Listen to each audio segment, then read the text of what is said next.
전능하사 천지를 만드신 하나님 아버지를 내가 믿사오며 그 외아들 우리 주 예수 그리스도를 믿사오니 이는 성령으로 잉태하사 동정녀 마리아에게 나시고 본디오 빌라도에게 고난을 받으사 십자가에 못 박혀 죽으시고 장사한 지 사흘 만에 죽은 자 가운데서 다시 살아나시며 하늘에 오르사 전능하신 하나님 우편에 앉아 계시다가 저리로서 산자와 죽은 자를 심판하러 오시리라.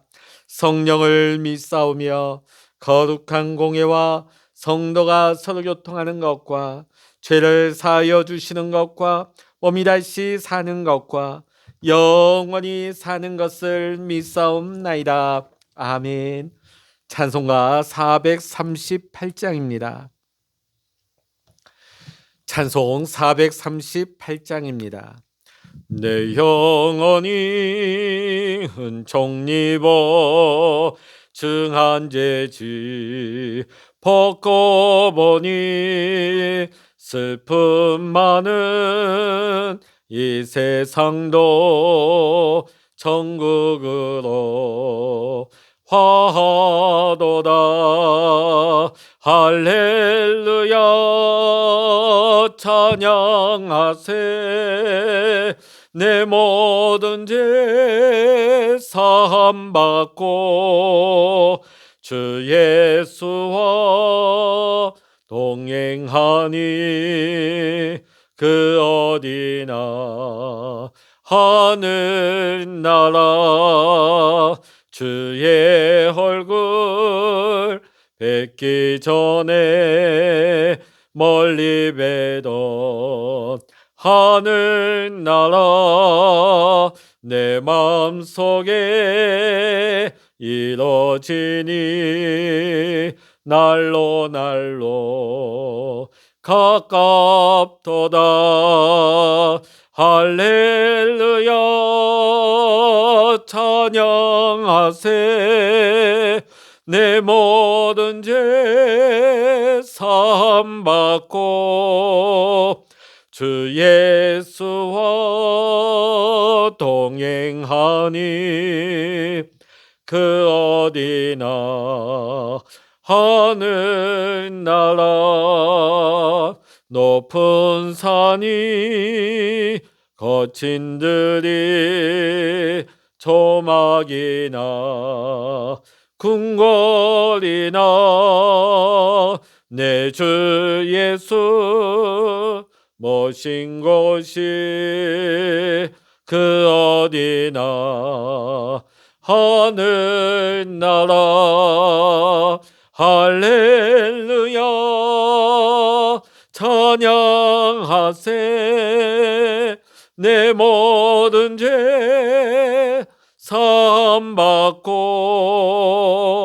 주 예수와 동행하니 그 어디나 하늘나라. 아멘. 이 시간 우리에게 주시는 하나님의 말씀 신약성서 사도행전 25장 13절로부터 27절까지입니다.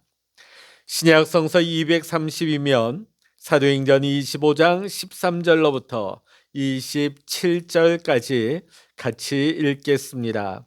수일 후에 아그리빠 왕과 버니게가 베스도에게 문안하러 가이사랴에 와서 여러 날을 있더니 베스도가 바울의 일로 왕에게 고하여 이르되 벨릭스가 한 사람을 구류하여 두었는데 내가 예루살렘에 있을 때에 유대인의 대제사장들과 장로들이 그를 고소하여 정죄하기를 청하기에 내가 대답하되 무릇 피고가 원고들 앞에서 고소사건에 대하여 변명할 기회가 있기 전에 내주는 것은 로마 사람의 법이 아니라 하였노라. 그러므로 그들이 나와 함께 여기 오매 내가 지체하지 아니하고 이튿날 재판자리에 앉아 명하여 그 사람을 데려왔으나 원고들이 서서 내가 짐작하던 것 같은 악행의 혐의는 하나도 제시하지 아니하고 오직 자기들의 종교와 또는 예수라 하는 이가 죽은 것을 살아있다고 바울이 주장하는 그 일에 관한 문제로 고발하는 것뿐이라. 내가 이 일에 대하여 어떻게 심리하려는지 몰라서 바울에게 묻되 예루살렘에 올라가서 이 일의 신문을 받으려느냐 한즉 바울은 황제의 판결을 받도록 자기를 지켜주기를 호소하므로 내가 그를 가이사에게 보내기까지 지켜두라 명하였느라 하니 아그리빠가 베스도에게 이르되 나도 이 사람의 말을 듣고자 하노라. 베스도가 이르되 내일 들으시리이다 하더라. 이튿날 아그리빠와 버니게가 크게 위험을 갖추고 와서 천부장들과 시중에 높은 사람들과 함께 접견 장소에 들어오고 베스도의 명으로 바울을 데려오니 베스도가 말하되 아그리빠 왕과 여기 같이 있는 여러분이여 당신들이 보는 이 사람은 유대의 모든 무리가 크게 외치되 살려두지 못할 사람이라고 하여 예루살렘에서와 여기서도 내게 청원하였으나 내가 살피건대 죽일 죄를 범한 일이 없더이다. 그러나 그가 황제에게 상소한 고로 보내기로 결정하였나이다. 그에 대하여 황제께 확실한 사실을 알릴 것이 없으므로 신문한 후 상소할 자료가 있을까 하여 당신들 앞 특히 아그리빠 왕 당신 앞에 그를 내세웠나이다. 그 죄목도 밝히지 아니하고 죄수를 보내는 것이 무리한 일인 줄 아나이다 하였더라. 아멘. 할렐루야. 오늘 이 아침에도 함께 기도하시는 우리 사랑하는 모든 믿음의 성도님들과 여러분의 가정과 또한 여러분의 기도의 제목 위에 오늘도 하나님의 크신 은혜와 평강의 축복, 기도 응답의 축복이 이 시간 여러분 모두와 함께 하시기를 주의 이름으로 간절히 축원합니다. 사도 바울은 하나님이 맡겨주신 사명에 충실하였습니다. 사도 바울의 사명은 이방인에게 복음을 전하는 것이었습니다. 세 차례에 걸친 전도 여행으로 가는 곳마다 교회가 세워졌습니다. 구브로, 이고니온, 루스드라, 에베소, 빌립보, 골로새, 라오디게아, 드로아, 데살로니가, 베레아, 고린도 등 이제 사도 바울은 예루살렘 교회에 가난한 사람들을 돕는 구제 헌금을 가지고 예루살렘을 방문했다가 지금 유대인들에게 잡혀 죽을 위기를 간신히 면하고 로마 총독이 거주하고 있는 가이사랴의 헤롯궁에 지금 2년째 갇혀 있는 중입니다. 여러 차례 열린 재판에 바울은 피고로 참석을 합니다. 첫 번째 재판은 예루살렘에서 열린 사네드린 공회입니다. 두 번째 재판은 로마 총독 벨릭스 앞에서의 재판이고 세 번째는 새로 부임해온 신임 총독 베스도가 부임하자마자 베스도 총독 앞에서 열린 재판입니다. 자, 근데 이 세 번의 재판에서 사도 바울에게 그 어떠한 죄도 발견되지가 않았던 것입니다. 그런데도 석방이 되지 않고 세 번째 재판에서 사도 바울은 로마 황제에게 상소를 하게 됩니다. 왜냐하면 바울이 로마 시민권자이기 때문이죠. 오늘 말씀은 네 번째 재판이 총독 베스도에 의해서 열리는 장면에 대해서 설명을 하고 있습니다. 유대왕 아그리빠와 그의 여동생 버니게가 지금 신임 베스도 총독의 부임을 축하하기 위해서 방문한 자리입니다. 당시 유대의 아그리빠 왕은 유대 전역을 다스리는 왕이 아니라 갈릴리 동쪽 일부 지역을 다스리는 분봉왕이었습니다. 이 왕자는 로마의 꼭두각시죠. 로마에서 임명하는 허락받아 세워진 왕입니다. 자, 그런데 이 유대왕 아그리빠는 대제사장과 사내들인 공회 회원들을 세우는 권한이 이 아그리빠에게 있었던 것입니다. 자, 지금 베스도 총독은 아그리빠를 만난 이 자리에서 바울에 대한 고민을 털어놓습니다. 유대인 대제사장과 장로들이 바울을 고소했지만 아무런 죄를 발견하지 못했다는 것이죠. 그들의 문제를 들어보면 단지 종교적인 문제, 예수가 죽었다가 다시 살아났다고 바울이 주장하는 것을 문제 삼고 있는데 이것은 로마법에 아무런 죄가 되지 않는다는 것입니다. 때마침 바울이 로마 황제에게 상소했기 때문에 이 사람을 황제에게 보내려면 죄목을 적어서 보내야 되는데 지금 무슨 죄목을 적어야 될지 모르니 골치가 아프다는 것이죠. 이 말을 듣게 된 아그리빠 왕은 사도 바울에 대해서 몹시 궁금했습니다. 아마 그동안 소문은 많이 들었을 거예요. 자, 그런데 도대체 사도 바울이 어떤 사람이길래 대제사장과 장로들이 그토록 고소해서 죽이려 할까? 그래서 지금 베스도 총독에게 나도 이 사람의 말을 듣고 싶다 이렇게 청을 넣게 되죠. 자, 우리가 사도행전 22장부터 계속되고 있는 사도 바울의 구금 또 재판 과정을 보면 총독과 유대 관료들은 사도 바울 때문에 골머리를 앓고 있습니다. 자, 그런데 정작 구금되어 있는 사도 바울은 할 말 다 하면서 오히려 그들 앞에서 복음을 당당하게 전하고 있습니다. 재판을 받고 있는 피고인이 오히려 여유가 있고 느긋한 것이죠. 오히려 오늘 말씀을 보니까 베스도 총독이 이 문제를 어떻게 풀어야 하나 하고 고민을 아그리빠 왕 앞에 털어낼 정도니까요. 자, 이튿날 재판이 열리는 광경을 보겠습니다. 23절 읽어보십니다. 이튿날 아그리빠와 버니게가 크게 위험을 갖추고 와서 천부장들과 시중에 높은 사람들과 함께 접견 장소에 들어오고 베스도의 명으로 바울을 데려오니. 자, 아그리빠는 격식을 갖추고 왕복을 입고 버니게도 왕족의 의복을 입고 위풍당당하게 들어옵니다. 또 그 자리에 천부장과 가이사랴의 그 도시의 VIP들이 다 참석을 합니다.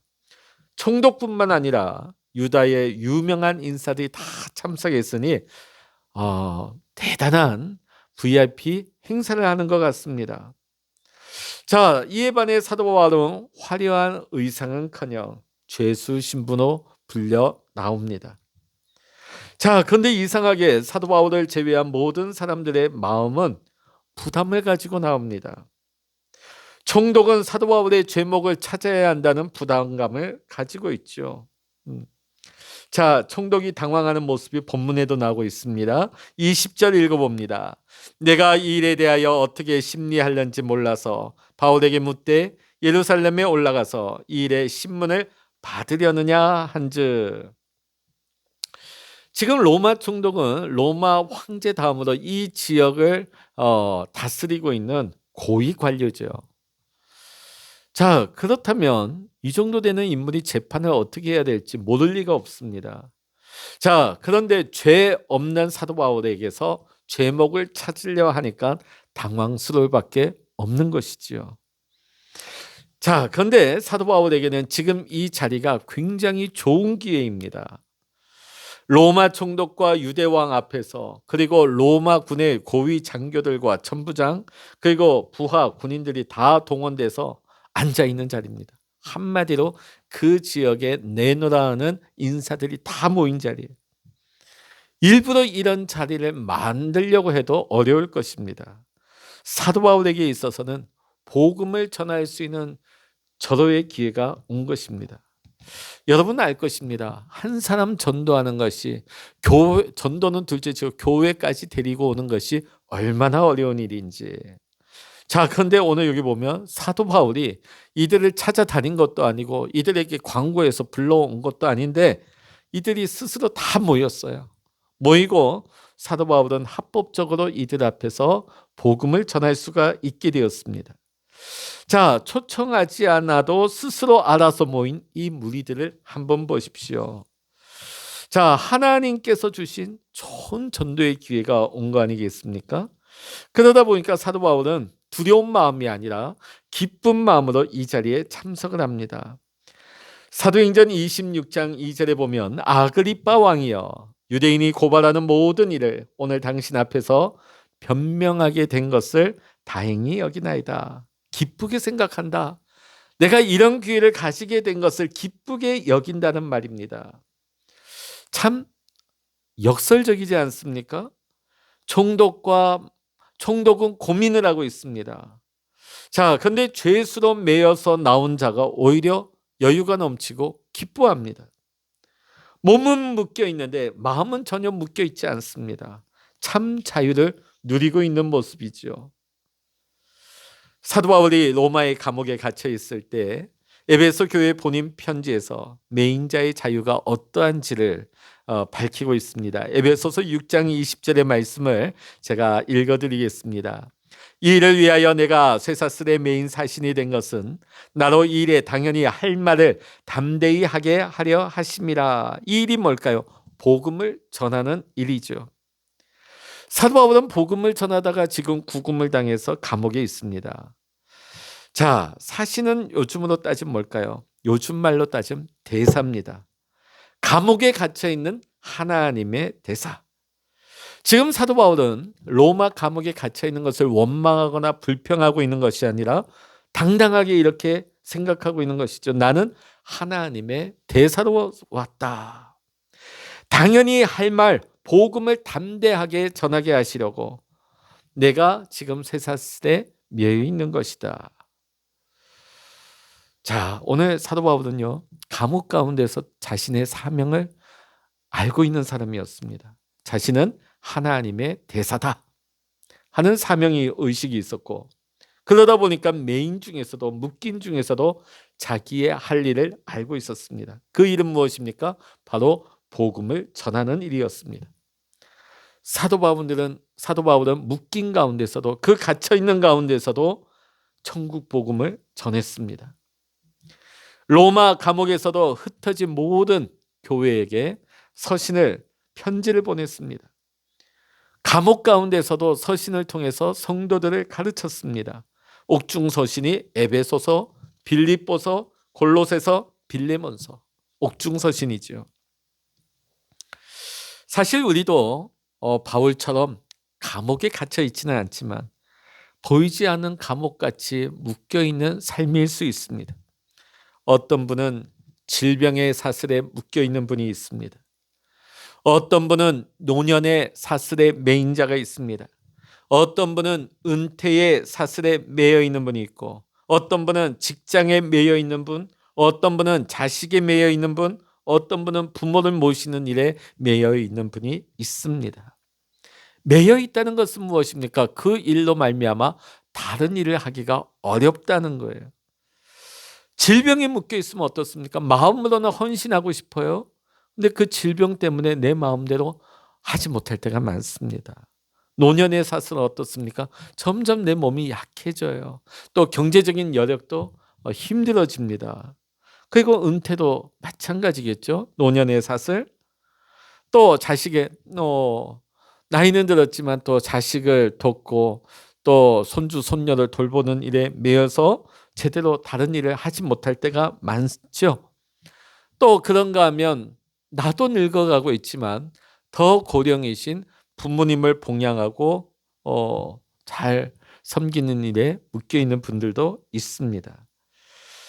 자, 매여 있다 보면 힘들죠. 매여 있다 보면 너무나 때로는 힘들어서 절망할 때도 있습니다. 그런데 오늘 사도 바울은 비록 육신의 몸은 매여 있었지만 그는 묶여 있지 않는 자였습니다. 마음은 자유한 자였습니다. 매여 있었지만 그 자리에서 본인이 할 수 있는 일을 찾았던 것입니다. 매여 있었지만은 불평, 원망하지 아니하고 오히려 그 자리에서 기뻐했습니다. 여러분, 몸은 매여 있어도 하나님의 일은 묶이지 않습니다. 병석에 있어도 여러분, 우리가 병원에 가서도 거기 있는 환우들, 거기 있는 간병인 보호자들에게 우리는 복음을 전할 수가 있습니다. 오늘 우리가 가족을 보살피는 일에 묶여 있다 할지라도 그 시간 그 자리에 하나님의 사랑으로 섬기는 일을 통하여서 하나님의 뜻이 우리 자녀들에게 향해서 이루어질 수가 있는 것입니다. 우리가 비록 직장 일에 묶여 있다 할지라도 우리는 직장 안에서 동료들에게 복음을 전할 수 있습니다. 여러분, 우리가 노년이어도 은퇴하여도 우리는 하나님 주신 사명, 하나님의 일을 감당할 수 있습니다. 여러분, 우리가 하나님이 맡겨주신 사명에는 결코 은퇴가 없는 것입니다. 여러분, 하나님이 맡겨주신 일은 돈으로만 하는 것이 아니에요. 믿음으로 감당하는 것입니다. 그러므로 하나님께서 우리에게 맡겨주신 그 사명, 우리는 천국 가는 그날까지, 주님이 나를 부르시는 그날까지 우리는 사명의 길을 걸어가야 될 줄로 믿습니다. 우리가 매여 있는 중에서도 우리가 긍정의 선택을 하며 믿음의 발걸음을 옮길 수 있는 길은 바로 주님을 바라보는 것입니다. 이사야 40장 31절의 말씀 제가 봉독해 드리겠습니다. 오직 여호와를 앙망하는 자는 새 힘을 얻으리니 독수리가 날개치며 올라간 같을 것이요 다른 박질하여도 곤비하지 아니하겠고 걸어가도 피곤하지 아니하리로다. 아멘. 비록 우리 인생이 곤비하고 피곤한 인생일 수 있습니다. 그러나 우리가 하나님 바라볼 때 우리는 새 힘을 받습니다. 우리가 하나님을 바라보고 하나님을 의지할 때 우리는 믿음 안에서 긍정적인 선택을 할 수 있습니다. 우리가 곤비하지 아니하고 피곤하지 않는 힘찬 삶을 오늘 우리는 하나님 안에서 믿음 안에서 그 삶을 누리게 될 줄로 믿습니다. 기도하시겠습니다. 할렐루야. 하나님 아버지, 오늘 우리가 살아가는 동안 때로는 곤비하고 지친 인생길입니다. 그러나 오늘 우리는 그 상황 가운데서도 세상에 묶이지 아니하며 주님을 바라봅니다. 주님의 사랑, 주님의 자비, 주님의 능력이 오늘 우리에게 부어지게 하여 주셔서 오늘 세상 가운데 우리가 여러 가지 상황 가운데 매인다 할지라도 하나님 새 힘을 얻게 하여 주시고 하나님이 늘 함께 하셔서 그 어디나 하늘나라를 바라보며 체험하며 우리가 주님과 동행할 수 있는 부유의 삶을 살아가게 하여 주시옵소서. 하나님 아버지, 우리가 매여 있으나 그 어떤 상황 가운데서도 자유함을 누리며 항상 기뻐하며 사명 감당할 수 있는 하나님의 사람으로 살아가게 하여 주시옵소서. 모든 감사와 영광을 우리 주님께 올려드리며 우리 주 예수 그리스도의 이름으로 간절히 기도하옵나이다. 아멘. 찬양하라 내 영혼아, 찬양하라 내 영혼아, 내 속에 있는 것들아 다 찬양하라. 기도하라 내 영혼아, 기도하라 내 영혼아, 내 속에 있는 것들아 다 기도하라. 주여 일창으로 합심하여 기도하십니다. 주여